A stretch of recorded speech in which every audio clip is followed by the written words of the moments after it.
আসসালামু আলাইকুম, সবাই কেমন আছেন? আশা করি সবাই ভালো আছেন। আমি হচ্ছে গিয়ে একটু বানানে আমার সবগুলো মুরগি আর কি মারা যাচ্ছে। তো যারা যারা হচ্ছে গিয়ে শখ করে আর কি মুরগি পালন তাদের জন্য আর কি এই ভিডিওটা। আমার 15টা মুরগি আমি ছোট থেকে আর কি এতটুকু বড় করেছি, দেখতে পাচ্ছেন সবগুলো মুরগি আর কি মারা যাচ্ছে। এই যে গায়ে ছোট ছোট আর কি গোটার মতো উঠে। তো আলহামদুলিল্লাহ, আল্লাহর রহমতে আমার মুরগিগুলো অনেক সুস্থ হয়ে গেছে। তো আজকে আমি আপনাদেরকে সেই টিপসটা দেখাবো, যে টিপসটা মেনে আমি আর কি চলেছি, মুরগিকে দিয়েছি আর কি। এই টিপসটা হচ্ছে কি আমি জানতাম না, আমার দাদির কাছে জেনেছি। আমি ছোটবেলা হচ্ছে গিয়ে দেখেছি তারাও এই কাজটা করতো।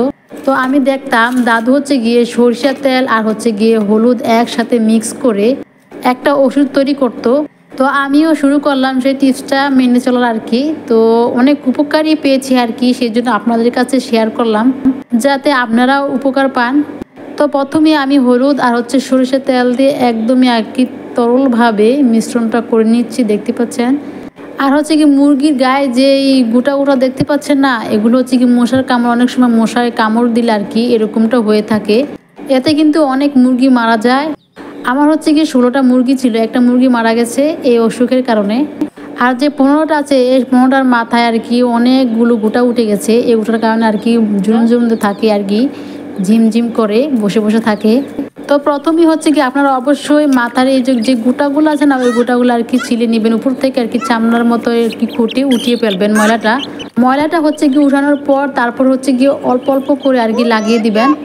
আর দেখতে পাচ্ছেন আমার মুরগির একদম চোখের উপরও দেখছেন কোথায় উঠেছে, চোখে একদমই দেখতে পায় না। তো হচ্ছে গিয়ে এই গোটা খোটার পর আর ওষুধ দেওয়ার পর অবশ্যই আর কি রেনোভা আর কি বাচ্চাদের রেনোভা সিরাপ থাকলে রেনোভা সিরাপ খাওয়াই দিবেন। এই সময় হচ্ছে কি মুরগির গায়ে অনেক জ্বর থাকে। এই টিপসটা কিন্তু অত্যন্ত একটা গুরুত্বপূর্ণ আর অনেক উপকারী আর কি। আমার যে কি উপকার হয়েছে আমি আপনাদেরকে বলে বোঝাতে পারবো না। তো অবশ্যই আপনার শখের মুরগিগুলোকে এভাবে বাঁচিয়ে নেবেন। সবাই ভালো থাকবেন। এই পর্যন্ত।